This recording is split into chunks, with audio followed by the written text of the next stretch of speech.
My father raised his glass and thanked my sister for carrying us through his surgery.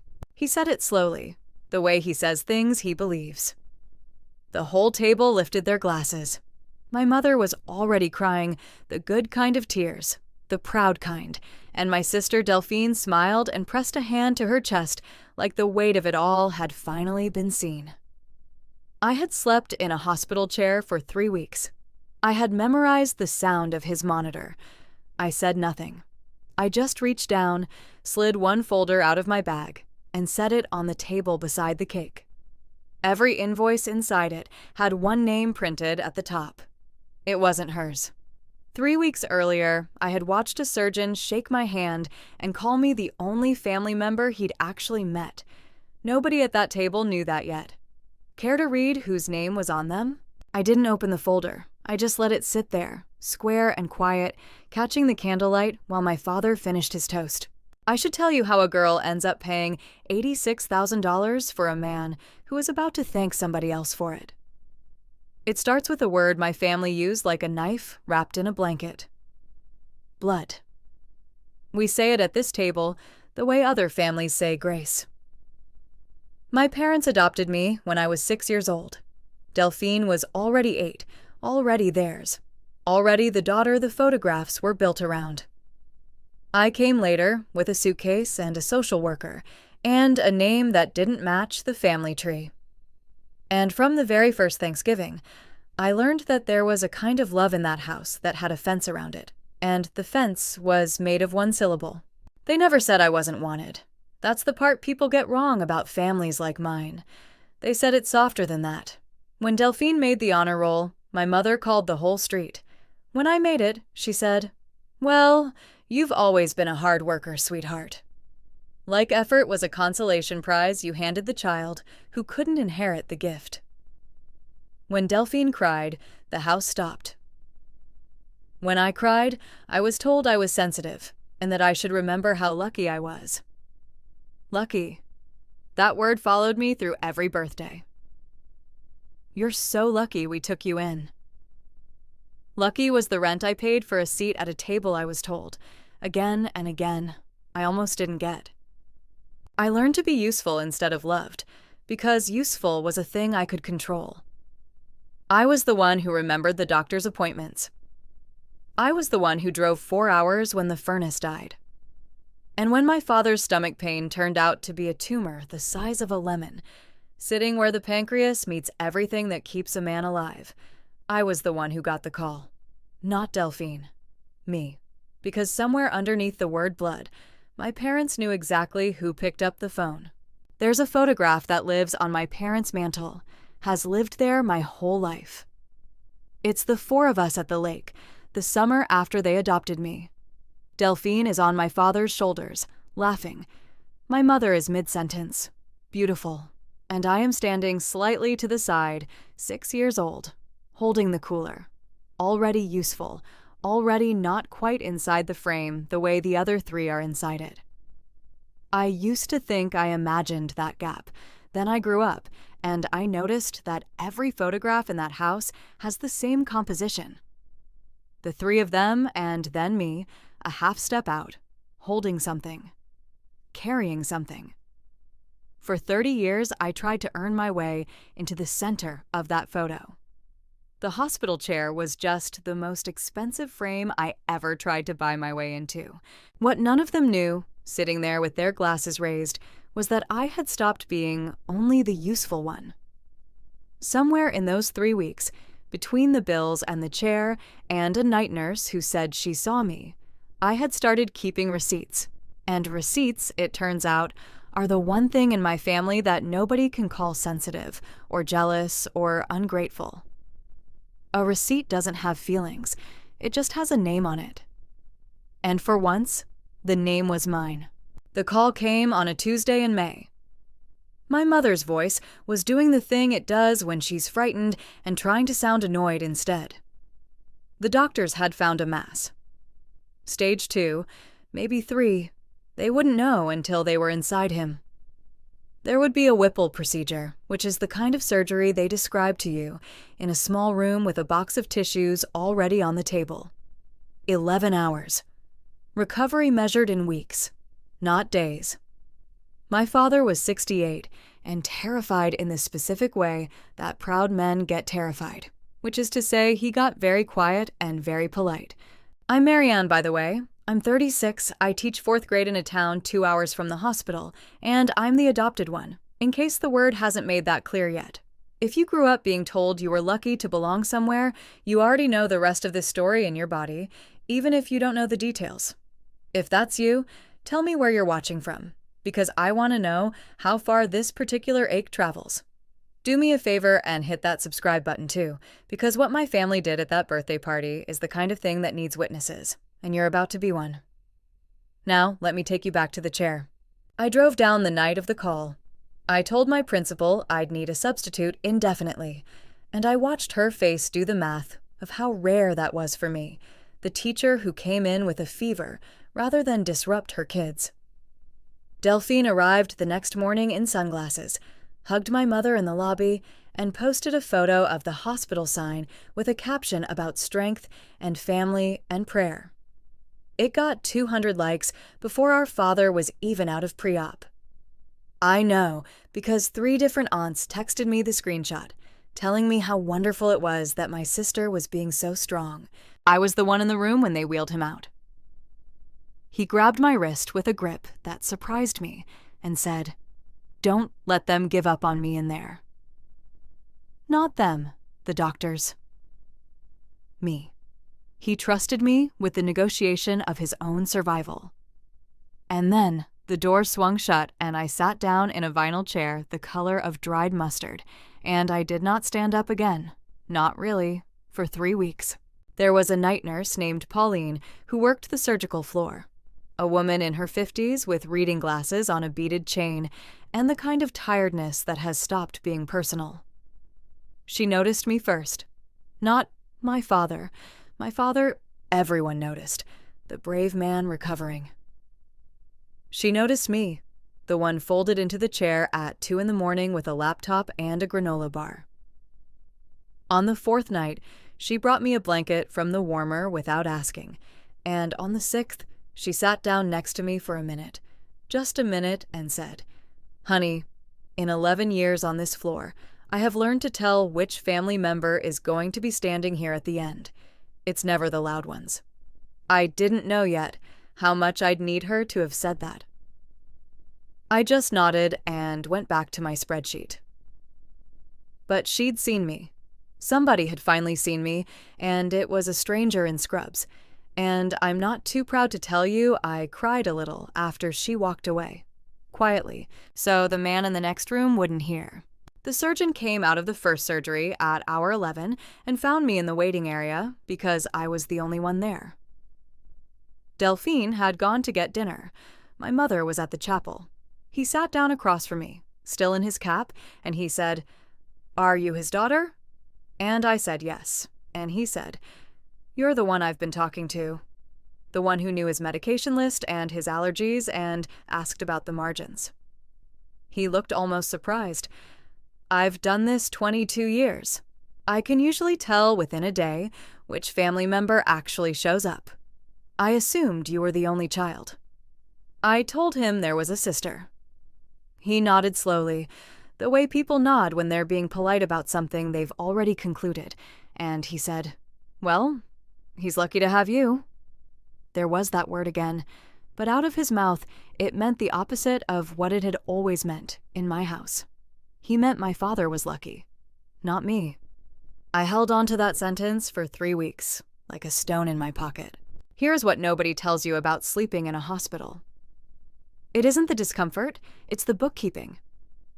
Because the moment my father went under, a second patient was born, and that patient was the bill. The first invoice slid under our reality on day 2, while he was still in the ICU. The surgery was covered mostly, but there is a country that exists between mostly covered and you owe nothing, and my father lived in that country now, and so did I. Out-of-network anesthesiology. A specialist consult flagged as elective. The rehabilitation facility he'd need after, which his plan considered a luxury, like a cruise. I sat in that mustard chair with my laptop balanced on my knees, and I read every line of every statement, because reading every line is the one thing I have always been good at, the skill nobody throws a party for. And the number at the bottom, after insurance had taken its bow and left, was $86,000. I want you to sit with that number for a second, because my family never did. I had savings. I'm a teacher who has never owned a new car, who packs lunch, who said no to a wedding I couldn't afford to attend in another state. I had a little over $40,000 that I had been quietly building for a down payment on a house I would probably never let myself buy. I gave it. I didn't agonize. He grabbed my wrist and said, "Don't let them give up on me, and money is just a slower way of refusing to give up." So I called the hospital's billing office from a stairwell so my mother wouldn't hear, and I set up the payments, and I put my own name on the account as the responsible party, because somebody had to be, and nobody else was reaching for a pen. That covered 40. There were $46,000 more dollars sitting on the table, and that's where the donation fund comes in. That's where my sister comes in. Because here's the thing I didn't understand until much later. The thing that turns this from a sad story into the other kind. My father wasn't supposed to be $86,000 in the hole. There had been money. There had been, by the time he went in for surgery, a community fund. It was Delphine's idea, and I'll give her this. It was a good one. She set up an online page the second day, before we even had a surgery date. She wrote a paragraph about our father that made grown men in his old union cry. She is, I have to admit, genuinely gifted at making people feel things, which is a talent and also, I would learn, a weapon. She'd chosen the photo well, my father in his work shirt from 20 years ago, strong and squinting into the sun, the version of him everyone wanted to save. The page asked for help with Dad's medical costs. Anything you can give in this difficult time, and it linked her name as the organizer. And at the very bottom, in a line I didn't even notice then, it listed me as co-organizer, a formality she'd added because in week 1, she still needed my login to the hospital's patient portal to pull the cost estimates that made the appeal so convincing. She used my access to build the trap and then forgot she'd ever given me a key to it. That oversight is the only reason you're hearing this story. And our community answered. His old coworkers from the plant, the men who'd worked beside him for 30 years, the church, the neighbors, the bowling league, cousins I'd met twice. They gave 5s and 20s and, in 2 cases, more than I make in a month. People I'd never met left comments about a kindness my father had done them in 1994. A whole life's worth of decency came back to him in small amounts from people who'd never forgotten it. By the week of his surgery, that page had collected just over $30,000, every dollar of it given by people who loved my father and trusted my sister to deliver it to him. I remember scrolling it once from the chair and feeling, for a moment, something I rarely let myself feel about my family. Pride. Look at how loved he is. Look at what we can do when we pull together. I didn't know I was reading the inventory of a theft. I found out the money existed the way you find out about most things in my family, by accident and too late. It was the second week. My father had developed an infection, the kind that sends a recovery sideways, and I hadn't left the floor in 2 days. Delphine swept in around lunchtime, smelling like the outside world, carrying a coffee she did not bring one of for me. She sat on the windowsill, scrolling her phone, and she said, without looking up, "The fund's doing amazing, by the way. People are so generous." And I said, "What fund?" And she looked at me the way you look at a child who's wandered into the adult conversation, and she said, "The medical fund, Marianne, for Dad. I told you about it." She had not told me about it, But that's a thing my family does too.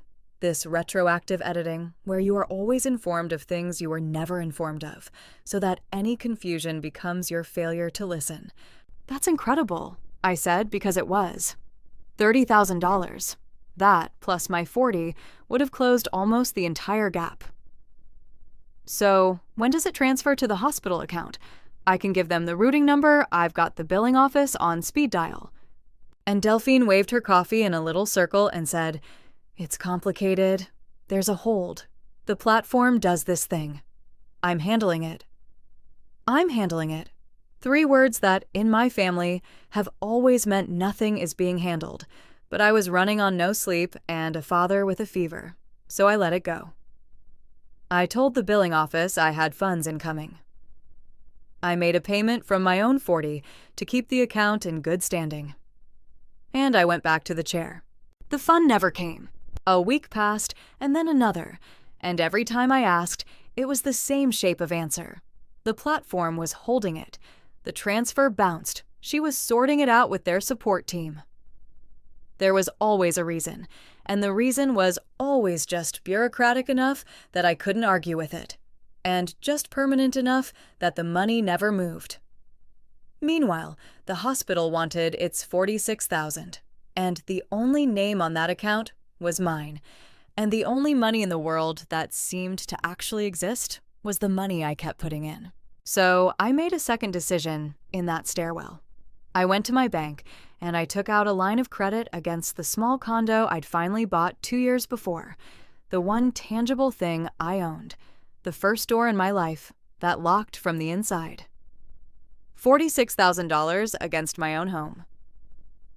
I signed it on my phone, standing up, between a vending machine and a window that looked out onto a parking structure.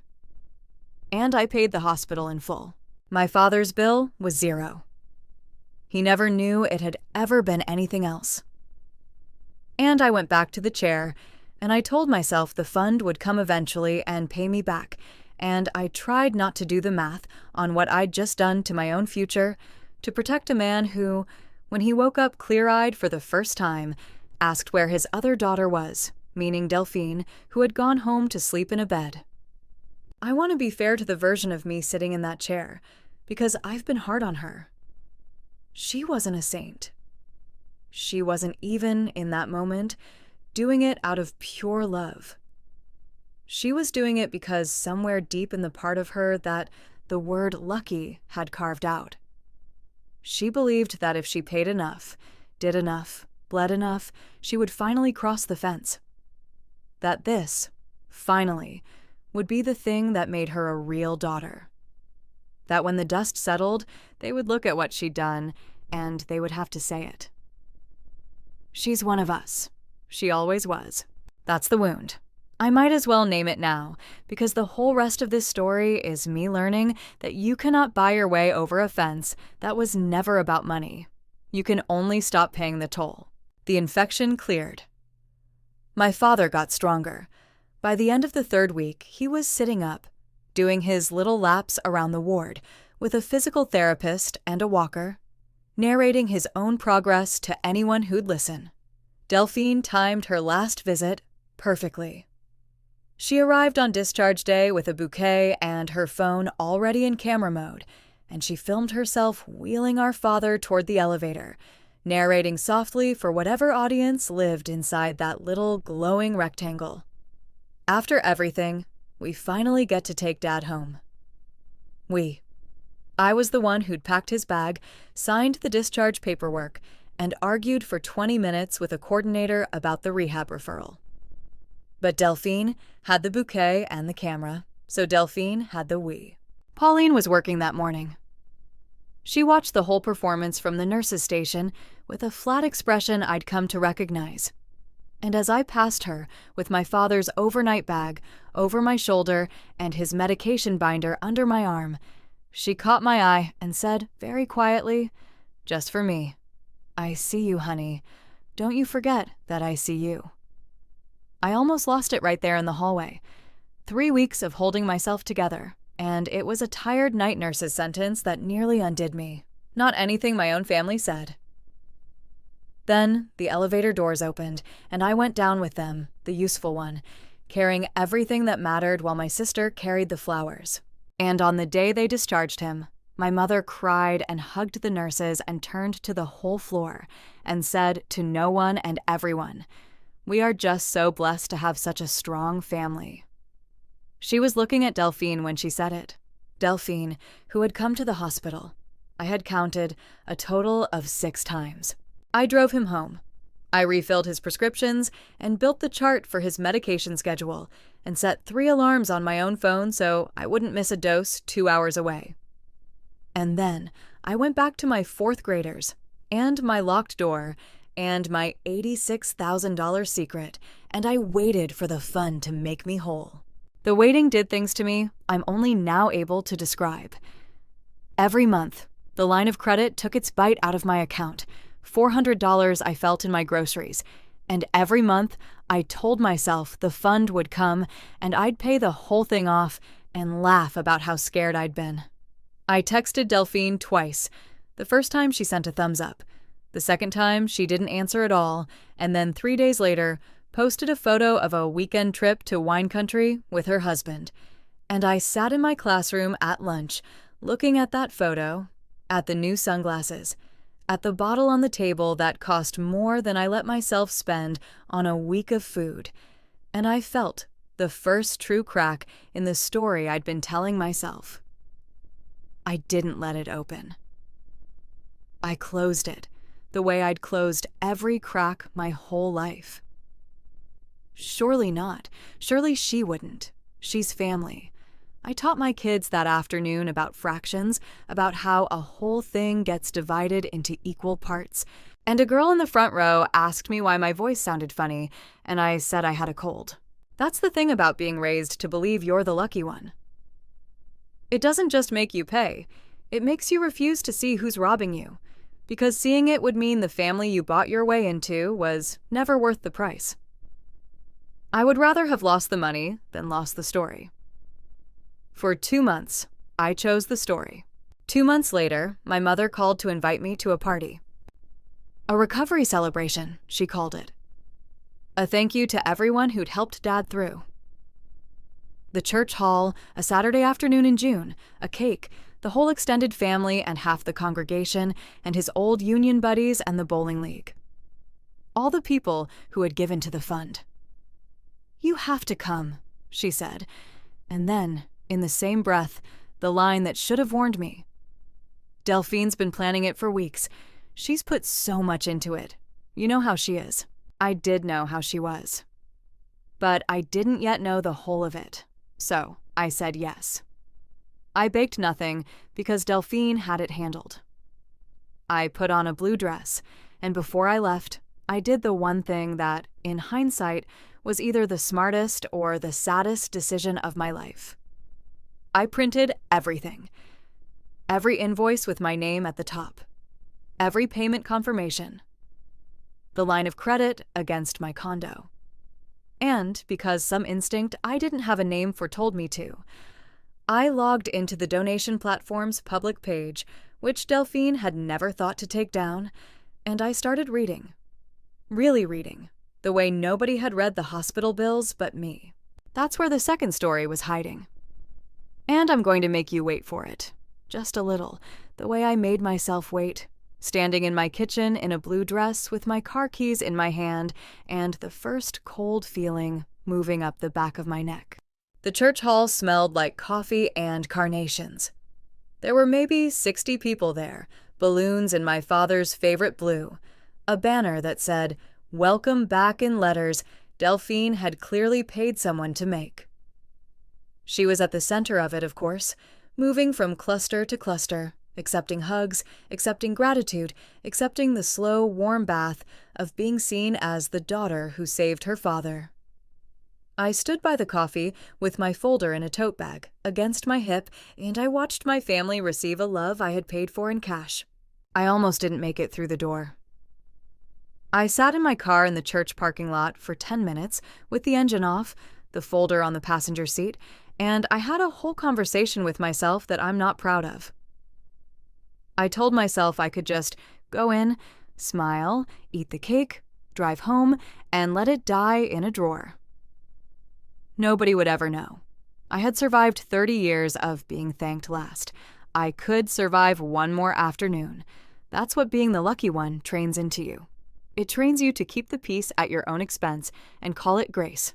And then I saw, through the windshield, my father's old friend from the plant, a man named Walter, helping his wife out of their car. Walter walks with a limp now. He's on a fixed income, and I happen to know, because I'd read every name on that donation page that morning, that Walter and his wife had given $200 to my father's fund. $200 they did not have for a man they loved. And Delphine had taken it. Walter was about to walk into a party to celebrate generosity that had been stolen out from under him, and he didn't know. And he'd clap, and he'd cry, and he'd go home, poorer and prouder, of the wrong person. That's what got me out of the car. Not my own $46,000, Walter's $200. Some humiliations you can swallow, but you cannot let a man limp into a room and applaud the person who robbed him. Inside, my mother spotted me and waved me over to be introduced, again, to people I'd known my whole life, as our Marianne, the teacher, which is how she's always presented me, the qualifier doing the quiet work of explaining the difference between her daughters. Delphine breezed past with a tray and said, "You came. I wasn't sure you would," with a brightness that had a hook in it, because of course I'd come. I always come. That's the joke. The useful one always comes. I held my tote bag a little closer to my hip, and I said I wouldn't have missed it, which was, for the first time in my life, completely true. An aunt found me first. Aunt Carol, my mother's sister, who has never been cruel, only oblivious, which in a family like mine amounts to the same thing. She squeezed my arm and said, "Isn't it wonderful what your sister pulled together? That fund, my goodness. She told us she covered everything that the insurance didn't. Out of her own pocket, on top of the fund. Can you imagine? What a girl!" And she beamed at me, waiting for me to beam back, to be the grateful adopted sister, glad that the real daughter had come through. I want to tell you, I stayed calm. I did stay calm on the outside. But something happened in my chest in that moment that I can only describe as a door. The locked kind, the kind that only opens from the inside, finally turning on its hinge. Out of her own pocket. On top of the fund. There was no fund anymore. I had read the page that morning. The money was gone, and it had not gone to the hospital because I knew exactly what had gone to the hospital, down to the cent, because my name was on all of it. If you have ever stood in a room full of people praising someone for your sacrifice and felt the floor tilt under the politeness of it all, I need you to tell me in the comments where you were when it happened to you, because I have learned that this exact moment, this specific vertigo, is more common than any of us admit at our family parties. Stay with me, because the folder hasn't been opened yet, and what's in it is worse than I've told you. Here's what I had found that morning, in my kitchen, in the blue dress. It started small, the way the worst things do. I had only meant to print a screenshot of the fund total, some vague idea that if anyone asked me at the party where the $30,000 went, I wanted a number in my hand. I logged into the platform. And because Delphine had made me a co-organizer back at the very beginning, in week 1, when she still needed my hospital access and hadn't yet decided to cut me out of the story, the dashboard opened to a view she clearly thought only she could see. She is the kind of person who is brilliant at the front of a thing and careless at the back of it. The public page showed one number, the total raised, the generous, weepy, beautiful number everyone had clapped for. But the organizer's view showed 2 columns, raised and withdrawn. The raised column said 31,000 and change. I knew that number. I'd watched it climb from the chair. It was the withdrawn column I had never seen, because I'd never had a reason to look, because trusting Delphine with the front of things had always been the price of peace. I clicked it, and the column unfolded into a list of transfers with dates and a destination, and the destination was an account ending in 4 digits. I sat down, not because I was tired, because I recognized the 4 digits. I had written checks to that account before. Years ago, when Delphine was between jobs and dramatic about it, and I was, as always, the useful one. I knew that number the way you know a phone number you dialed in another life. It was not the hospital's account. It was not our father's. It was hers, her personal checking, and the money had gone there in 3 transfers over 6 weeks, clean and unhurried, the way you move money you've decided is already yours. I made myself read the dates. That's the part that took the air out of the room. The first transfer was the week the page went live, before our father had even gone under. The second was during the surgery itself, hour 11, while I sat in a waiting room with a surgeon telling me my father was lucky to have me. And the third, the biggest, $18,000 in one move, was dated the second Tuesday of the second week. I went and checked my own notes, the ones I keep like a teacher keeps everything, and yes. That was the same day. The day Delphine sat on the hospital windowsill with a coffee she didn't bring me one of, and said, without looking up, "The fund's on hold. I'm handling it." She had said that to my face on the exact day she emptied the account. She didn't lose the money to a platform glitch. She took it. She let our community grieve and give and pray and open their wallets for a man they loved. And she moved their love into her own account. And then she let me, the lucky one, the adopted one, mortgage my home to cover the hole she'd left, while she told the aunts she'd paid for everything out of her own pocket. I printed it. All of it. My hands were steady, which frightened me more than shaking would have. And then I did one more thing, because the teacher in me does not turn in incomplete work. I pulled my old check register, the physical one, and I photographed the page where I'd written to that same account number years before so that nobody could say I'd matched the digits wrong. 2 documents. Her transfers, and my proof the account was hers. Side by side, they were a sentence she could not finish her way out of. But I wanted to be sure. That's the thing about being the one who reads every line. You don't trust a story until it's load-bearing. So I did something that took me an hour and felt like climbing a wall in the dark. I went back through the donation page comments, all of them, every praying for you, and get well soon. And I made a list. Then I called one person. A woman named Doris from my father's old bowling league, who had commented that she'd sent $50 and would send more next month if it helped. I told Doris I was just reconciling the fund for the family, which was true enough, and I asked gently whether anyone had ever followed up with her about the hospital costs being covered. And Doris said something that made the floor tilt a second time. She said, "Oh, your sister called me, dear, about 6 weeks back.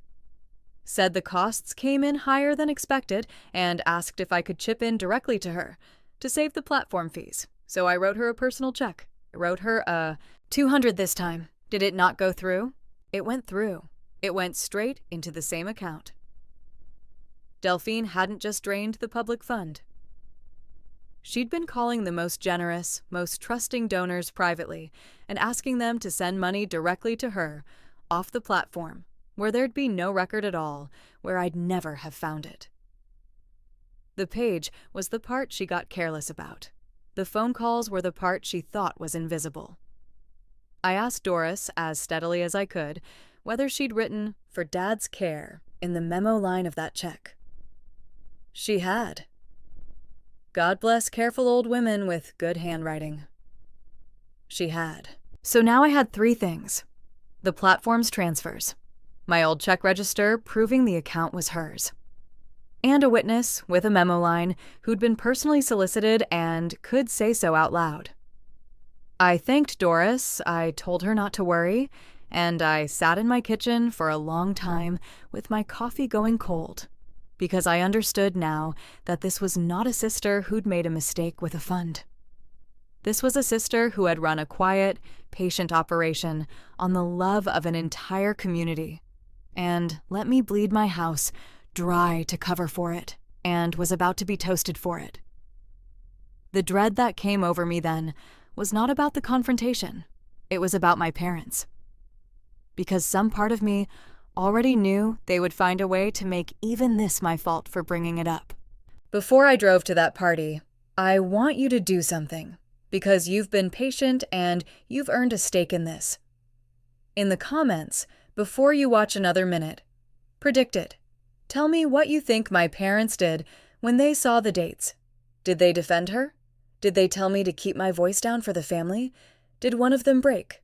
Write your guess down now, because I promise you, what actually happened at that table is not the thing most people guess, and I want to know how well you can read a family like mine. Then keep going, because I'm about to put the folder on the table. That is the folder I carried into the church hall.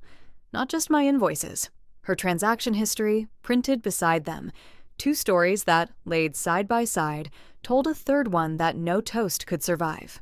I almost didn't do it. I want you to know that. I stood there for a long time, by the coffee, with the tote bag against my hip, and I had the strangest experience of watching 2 versions of myself standing in that hall. One was the woman who'd slept in the mustard chair, who'd signed away her house in a stairwell, who still, even now, even knowing everything, wanted her father to look at her the way he was looking at Delphine. That woman wanted to put the folder back in the bag and go home, and be good. Because the truth is, exposing Delphine meant exposing my parents to the fact that they had, once again, raised their glass to the wrong daughter, and some childish part of me still didn't want to be the one who broke their hearts at their own party. The lucky one doesn't make scenes. The lucky one is grateful. The lucky one understands. And the other version of me was the one Pauline had seen at 2 a.m, and the surgeon had seen at hour 11.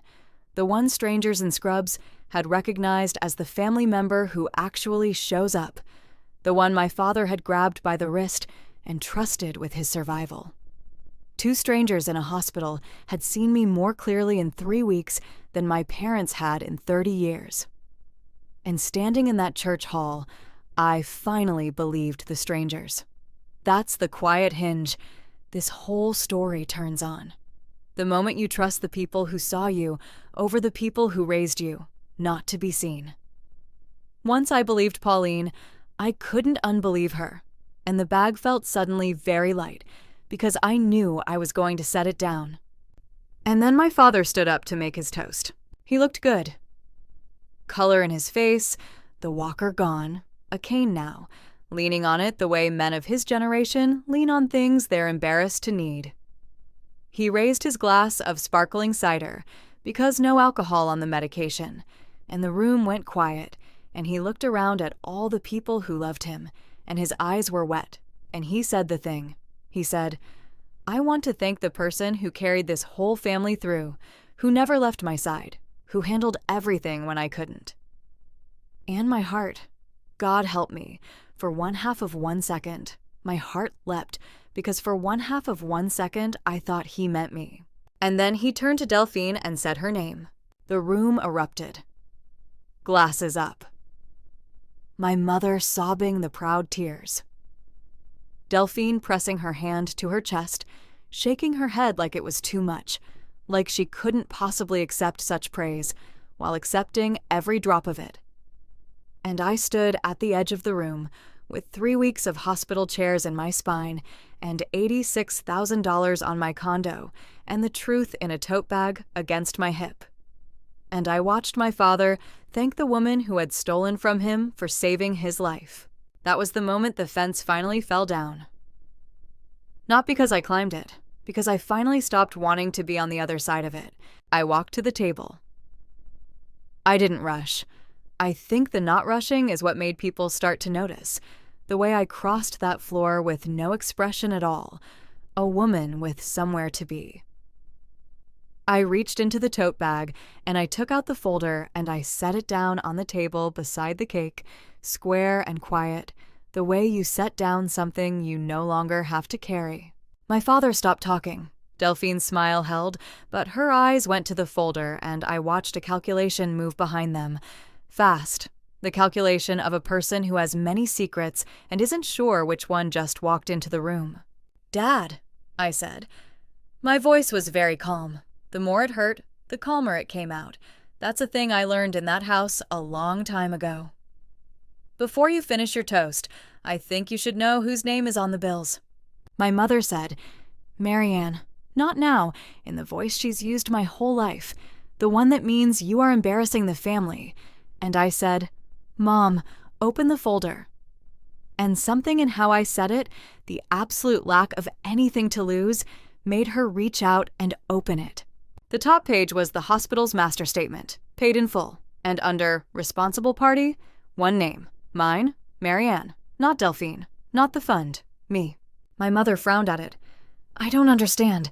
The fund paid this. Delphine paid this." "The fund," I said, "never sent a single dollar to that hospital." "I know, because I'm the only person who ever spoke to that hospital." "Turn the page." She turned it. My $40,000 in savings. Gone. She turned it again.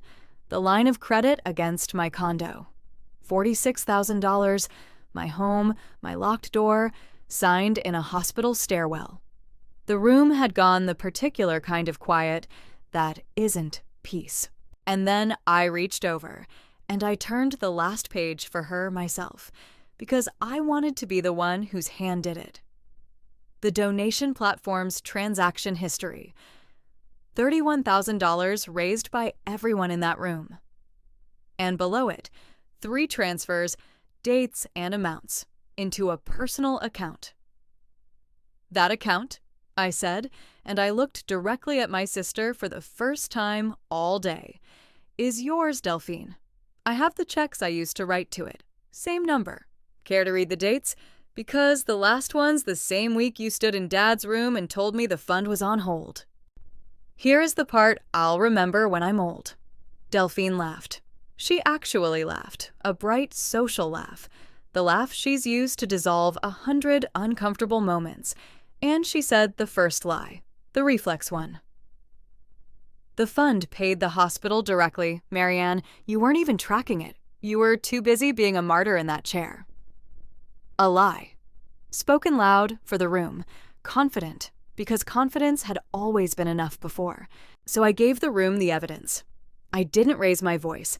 I just laid my finger on the top page and I said, "The hospital's master statement says paid in full by Marianne. There is no line on here for a fund. There is no line for Delphine. You can call the billing office Monday. The number's on the page. Ask them who they ever spoke to. It was me. Only ever me." Her denial came faster now, thinner. "That's because I gave the money to Dad in cash? I was going to, And she stopped, because even she heard it, the way the 2 stories couldn't both be true. The fund went to the hospital, and also the fund went to Dad in cash. You can lie to a room, but you can't lie to a room twice in 10 seconds, in 2 different directions.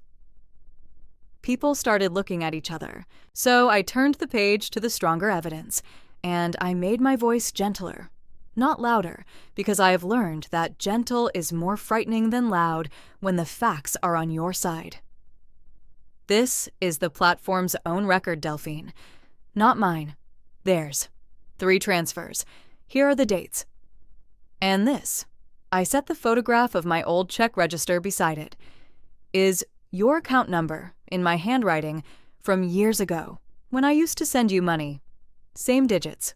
The platform sent $31,000 to your personal checking account. Care to read the date on the big one? 18,000, the second Tuesday of the second week. That was the day you sat on Dad's windowsill and told me the fund was on hold. Then came the final reveal. And I didn't even have to say it, because Aunt Carol said it for me.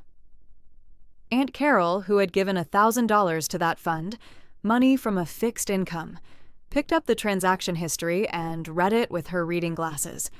Slowly, the way you read something, you're hoping says a different thing the second time. And then she looked up and she said, in a voice that cut through the whole hall, "Delphine, where's our money?" And the silence came. The real one. The whole warm room of 60 people who had given and grieved and prayed, gone completely still. Every face turned toward my sister, waiting. That's the thing about doing it in a public place, with witnesses, with all the people who gave. I didn't have to convict her. The room did it, because every single person there had put money on that page, and every single one of them was now watching my sister fail to explain where it went. And here is where she lost control, where the performance that had carried her through her whole golden life finally turned on her. She couldn't bear the silence, so she filled it, and every word made it worse. She said it was a loan to herself she was going to pay back. Then she said she'd been planning to give it to Dad in cash, forgetting she'd already said she gave it to the hospital. Then she said the platform was confusing, and the transfers were a mistake she hadn't noticed. $31,000 in 3 transfers she hadn't noticed. Then, cornered, she did the thing that ended her. She turned on me, and she said, loud, ugly, "She's not even really one of us. Why are you all taking her word over mine?" And the room flinched, because there it was. Finally, out loud.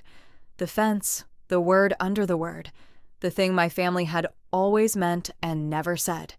Said now by Delphine in front of everyone, to defend herself for stealing from the man whose blood she'd just claimed as her credential. A man from the union stood up, then another. The warm bath of gratitude she'd been soaking in went cold in front of everyone, all at once. And my father? My father sat back down, slowly, with his cane, and he looked at the folder. And then he looked at me. Really looked, the way the surgeon had looked at me 3 weeks deep, when he called me the only family he'd met. And my father said, very quietly, into a room that had gone silent again, "You paid for it. All of it." Not a question. He was reading the name on the page. My name. "Yes," I said. "Your house," he said. "Yes," I said.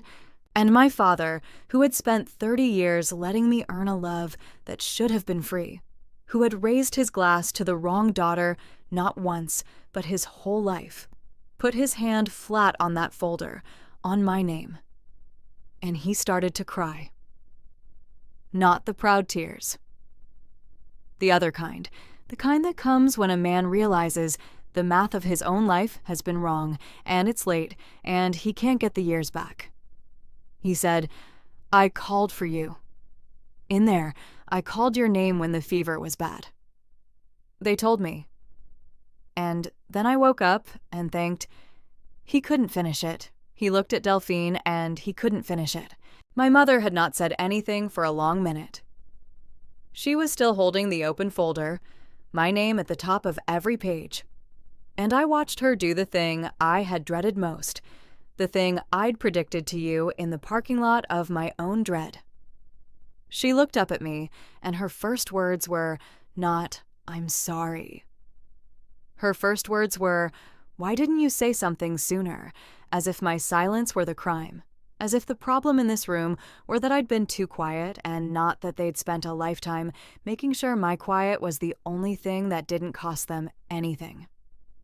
And for 1 second, the old reflex rose in me, the apology already forming, the lucky one's instinct to absorb the blame and keep the peace. And then I didn't. I said, "Because every time I've said something in this house, for 30 years, you've told me, not now." So I stopped saying it. I started writing it down instead. And I touched the folder. This is 30 years of not now. You're reading it because I finally made it impossible not to. My mother's mouth opened and closed. She had no not now left. That was the moment, more than any other, that I knew the fence was really gone. Because for the first time in my life, the silence in the room was hers, not mine.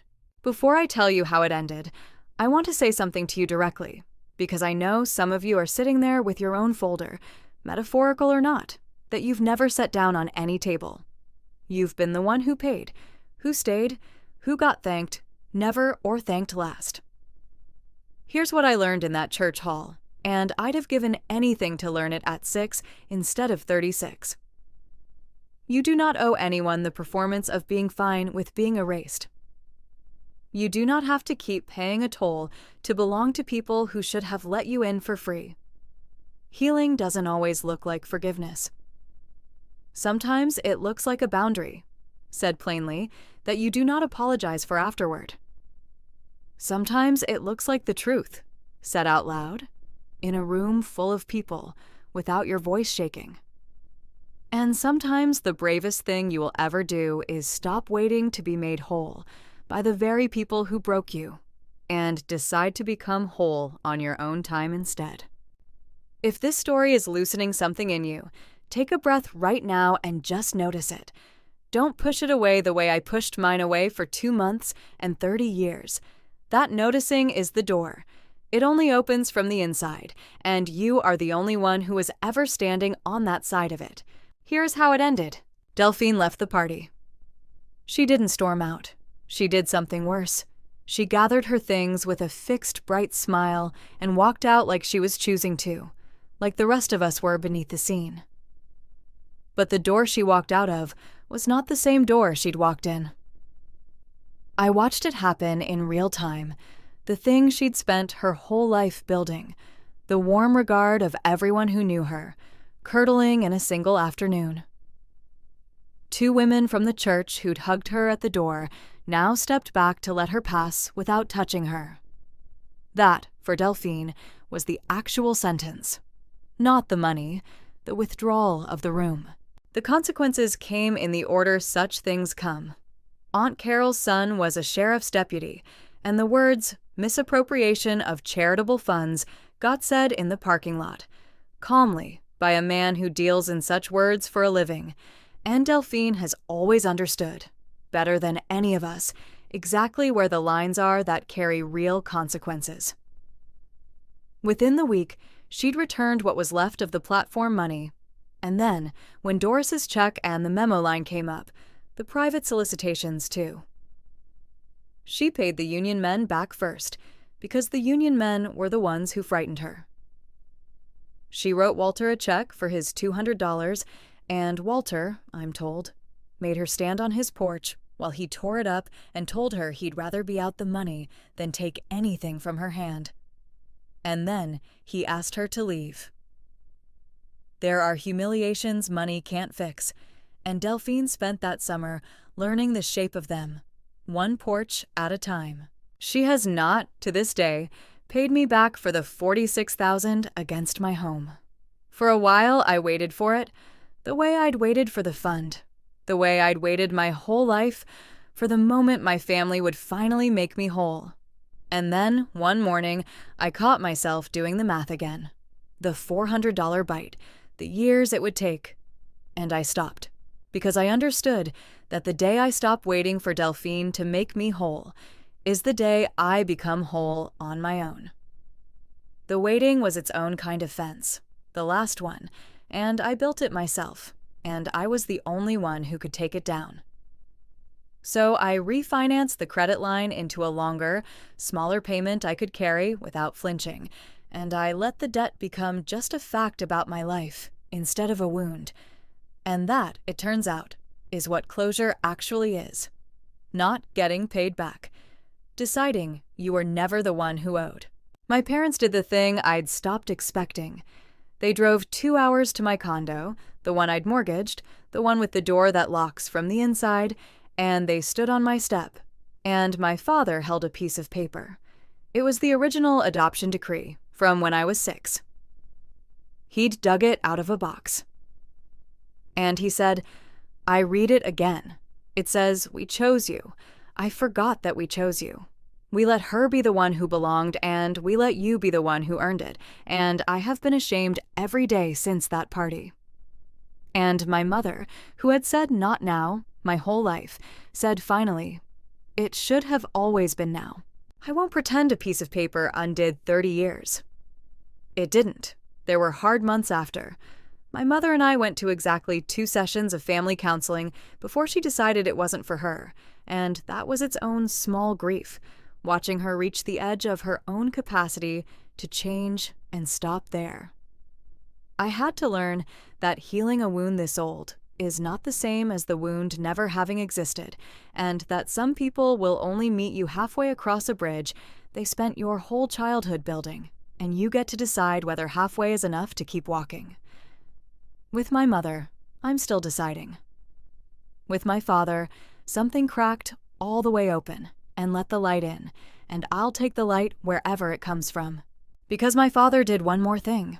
At the next family gathering, a small one, no church hall, no banner, just a Sunday dinner with the people who'd stayed kind, he stood up with his cane and raised his glass, the same hand that had raised it to the wrong daughter, and he looked at me, and the room went quiet.